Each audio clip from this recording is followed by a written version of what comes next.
Hello and welcome to our series finale here on Elm Creek on our Every Animal Run.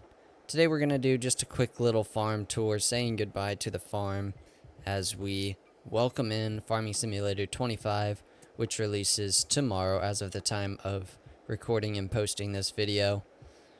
So yeah, we're just going to do a quick farm tour, and I figured we'd take a horse as we do the tour. If you haven't seen the series and you're interested in seeing how we got all of this, now would be a good time to click off this video so I don't spoil everything for you. I've got a playlist on my channel, as well as some supercuts if you prefer to watch it that way. Those are available as well. But let's get started. We started off by buying these two fields here. We joined them together, and the very first thing we did was turn them into cotton fields. And the reason we did that is we wanted that to be our cash crop and just how we kind of made money and supported this farm and our endeavor to get every animal in Farming Simulator. So we started off with one spinnery and one tailor shop because we weren't sure how much we would need. And as you can see, we ended up with 3 tailor shops and 4 spinneries. Yep, 4 spinneries. And this is how we paid for our Every Animal Run. Worked out really well. I did get told that there was a mod that is upgradable factories. Looky there, I got an achievement. There was upgradable factories, so you didn't have to have a bunch of them, but I kind of like having them all spread out there. So this was our cotton processing area. So yeah, we come down here. We have some storage here. So as you can see, we've got our fuel tank there. Filled it up once and it lasted the whole series, so that was nice. We ended up buying 2 cotton harvesters just because this field took like 2.5 hours with one. Then we got our sprayer and fertilizer, which has the sea spot and spray on it, which is very nice. This is our storage for grass bales, which we use to feed our sheep, which were our very first animal in this series. And the reason we made that our first animal is because they do the wool, which goes well with the cotton. We could put it all in the spinneries, turn it into clothing, which worked fantastic. We made 800,000 pretty much a year off of our clothing. That baler, we just bought that. We actually never used it in the series, but I wanted to get everything we would need for this series. So that baler would be for turning the grass into grass bales for the sheep. Never had to do that. We didn't run out before Farm Sim 25 came out, so there is our sheep area and some storage for some cotton stuff. Then over here, the next field we bought was our grass field here. It wasn't a grass field when we bought it, obviously, but we turned it into a grass field. And this one grass field was enough to feed the sheep, the cows, and the horses. Also take some hay. So all of that was supplied from this one field. I was very surprised, but very pleased that we didn't have to do multiple fields.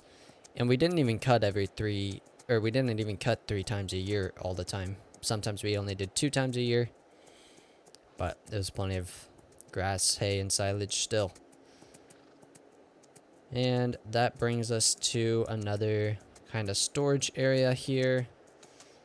You can see we've got our windrower, our tedder, forage wagon, our planter.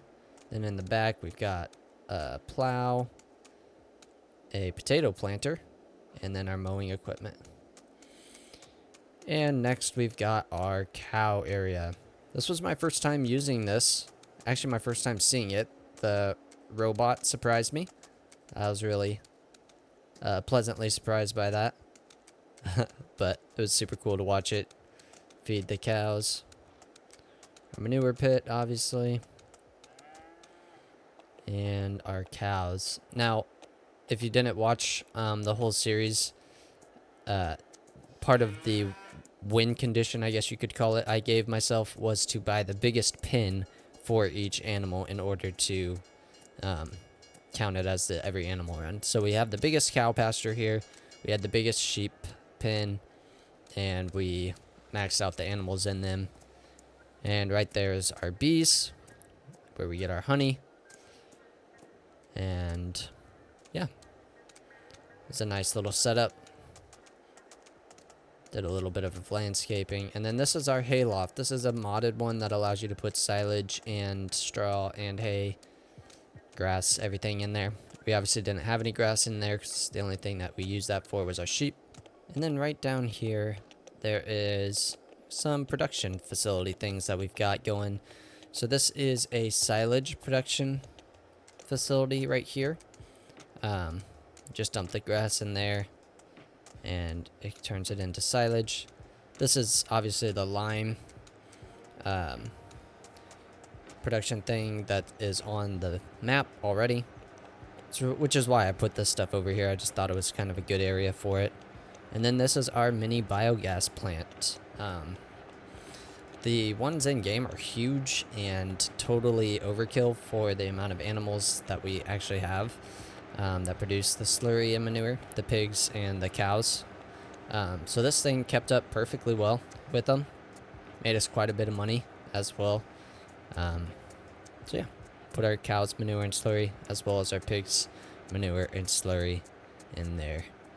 Made a lot of money. And let's go over to the next section. Alright, and here we are just across the road from our grass field. And we own this field and that one in the very back, the plowed one just to the left of this field, and this field here. The reason we have so many fields is because pigs take a lot of different food types. They take a base crop, protein, grain, and a root crop. So we had wheat on this field to the left, I believe sorghum, or sorry, wheat on the right. I think it was sorghum on the left here. And then this field at the bottom, we had canola. And then potatoes in that field over there. So those were all of the fields that we got throughout this playthrough. So let's see, 1, 2, 3, 4, 5, 6, 7 fields. And it worked perfectly. We didn't get super far into having every animal, but I think we have enough crop to feed every animal. If not, we make plenty of money to buy whatever we need from the shop to kind of subsidize that. And that brings us to our next section.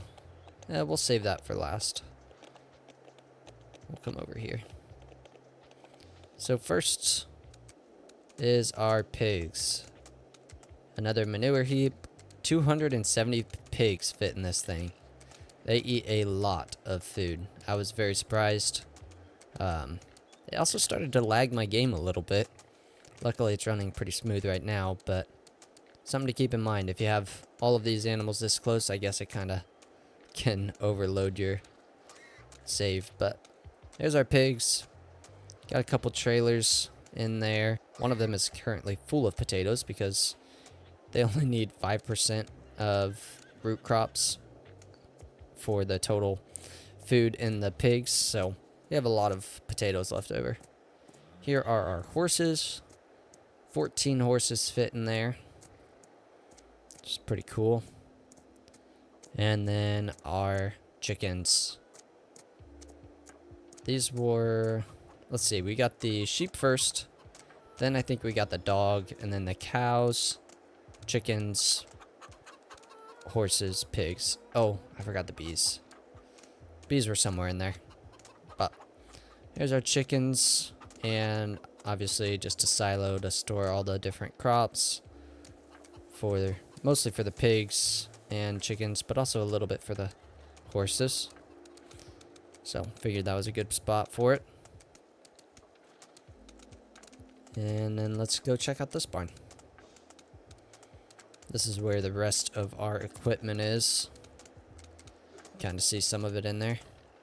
Got a nice little John Deere sign for decorations. Alright, horse, you stay here. And let's go in. Here is the very first tractor we got, the JCB. We went ahead and got this one because it was a big tractor, as well as the fastest tractor in the game, which was something we were looking for to save us time. Here is our harvester and our potato harvester. Some big money items there, but they were big and they did the job very well. Here we've got our semi, as well as all the semi attachments. So our milk trailer, regular trailer, and our slurry trailer. And then we've got the second tractor we bought, the John Deere 9570 RT. Love the tracks on it, makes it so easy to turn. And we got our seeder with the fertilizer in it. There's our header for our combine. And there you go. There is all of the equipment that we've got. I like this barn. It's pretty cool. You can turn the lights on and off, open the gates. Really nice. And now the very last thing we will show, as far as the tour is concerned, is up this way. And here's the very last thing that we bought, and that is the house. At the very beginning of this playthrough, I bought the trailer home, said that I didn't feel like I had earned this house, so we started with something a little more modest. But after we have successfully gotten every animal and all of the equipment that we need to provide for those animals, I feel like we deserve it now. So we bought it. And we upgraded our doghouse as well. As you can see, it's John Deere branded. Very cool, very nice. So yeah, that is pretty much everything on the farm. There are a couple things I thought would be cool to kind of note. First is, this is definitely a very profitable farm. In a regular year, where we sell everything once a year at the time that it is a good price, we make about $2 million on this farm. I do think if you sold things early, so you sold it once at the good time and then sold it again before the end of the year, which is kind of what we did at the very end here, you can make 2.5 million, maybe a little bit more. We didn't closely watch the slurry and manure prices that we got, but they sold for quite a bit as well, especially since we have the pigs and cows producing those now. So yeah, very profitable. The other thing to note about this playthrough is it is a busy farm. In January we don't have anything as far as like planting and harvesting, but in February we plant the cotton. In March we plant potatoes. In April we plant sorghum. And then in May and June it's kind of quiet. And then July we harvest wheat and canola. April we plant canola, and then we harvest sorghum and potatoes. And then September we plant the wheat. In October we harvest the cotton. And then not much going on in November, December. But that doesn't count the grass cutting, which you can do 3 times a year. Most of the time we did 2 times a year. So throw that in there as well. And that doesn't count selling things. We had eggs to sell, honey to sell, clothes to sell, and milk to sell. And milk we had to sell 2 or 3 times a year as well, just because the pen would get full if we didn't do that. And then you had to feed all of the animals, which was a lot of work as well, and empty out the slurry and manure pits. As those things got filled up, we had to do the bedding for all of the different animals. I think pigs, horses, and cows all took hay for bedding. So yeah, it was a busy farm there at the end especially, but it was a good time. I do want to say a huge thank you to everybody that did support me throughout this series. This was my first series on YouTube. I am really enjoying it. Hope to keep it going for Farm Sim 25 as well. We are up to like 78 subscribers, which in the 2.5, 3 months that we've been doing this, I feel looks pretty good. I did set a goal for 100 before Farm Sim 25 came out, so fell a little short of that, but I'm still very thankful for all those that did support and the progress that we've seen so far. And I'm hoping Farm Sim 25 sends us to the moon, man. If you did enjoy this series, if you did enjoy this episode, please do like, drop a comment down below. Love to hear from you. And it also lets YouTube know that you enjoy the content. If you are interested in seeing what else we come up with in Farm Sim 25, consider hitting that subscribe button. I'd really appreciate it. I'm Soy Sauce Farming. Thanks for watching. I'll see you in the next one.